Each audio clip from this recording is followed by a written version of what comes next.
For religious reasons, Jehovah's Witnesses are not allowed to accept blood transfusions. Would you be happy to let a Jehovah's Witness die because they refused a blood transfusion?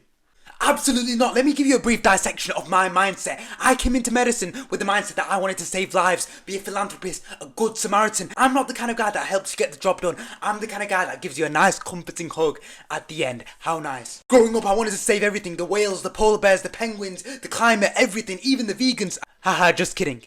But yeah, if a person came in front of me and they willingly refused the treatment, that would in turn end up saving their lives. I'd be like, hang on, listen, bro, you need to take this, otherwise you're gonna die. What part of that do you not comprehend in your cerebral cortex? Okay, so this question requires a multifaceted approach. First, you have to determine whether the person has capacity or not. This can be determined through a simple acronym, URC. Can they understand the information that you are giving them? Can they retain the information you are giving them? And can they communicate it back to you? If the person has capacity, then you need to take into account patient autonomy. Autonomy is that the person has the right to make decisions about their own healthcare. If the patient has capacity as per patient autonomy, you would let them have the blood transfusion if they've been given information about the implications of the transfusion. So if you tell them, listen, if you don't have the transfusion, then there's a high chance of death.